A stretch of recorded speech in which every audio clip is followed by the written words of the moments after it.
Le calcul des longueurs en utilisant le théorème de Thalès. Prenons le premier exemple.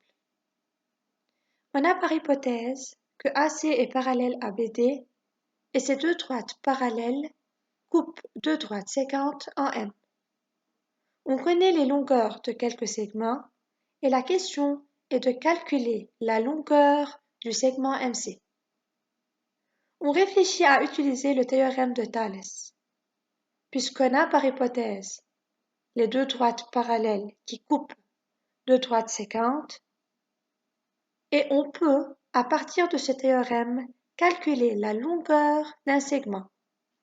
En effet, dans les deux triangles MBD et MAC, on a, d'après le théorème de Thalès, la longueur du côté MB du triangle MBD sur la longueur du côté MC du triangle MAC est égale à la longueur du côté MD du triangle MBD sur la longueur du côté M1 du triangle MAC qui est aussi égale à BD sur AC. Faites attention, c'est BD sur AC et non pas AC sur BD, puisqu'on a choisi dans le numérateur à citer les longueurs des côtés du triangle MBD et dans le dénominateur les longueurs des côtés du triangle MAC. La question est de calculer la longueur de MC. On écrit donc à la place de chaque longueur la valeur connue. On connaît que MB c'est 3, MD c'est 5, MA c'est 4.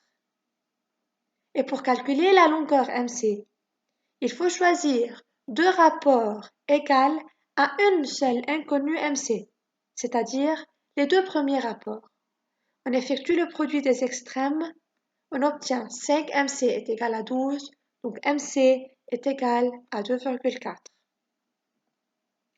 Dans le deuxième exemple, les deux droites BE et DC sont parallèles et coupent deux droites séquentes en A. Aussi, on connaît les longueurs de quelques segments et la question est de calculer la valeur de x, c'est-à-dire la longueur du segment AB.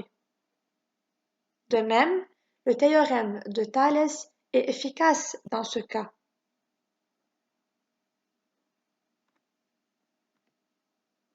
Dans les deux triangles ABE et ACD, on a les côtés proportionnels, c'est-à-dire, d'après Thalès, AB sur AC, AB et C alignés, égale à E sur AD, égale à BE sur CD.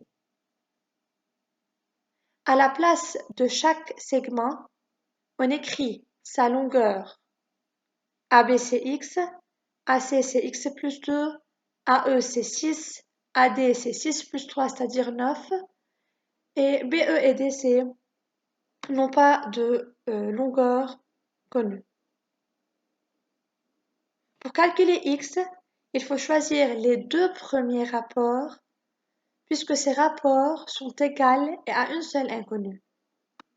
Produit des extrêmes, 9 fois X est égal à 6 facteurs X plus 2, on développe, on réduit et on obtient enfin que X est égal à 12 sur 3 qui est égal à 4.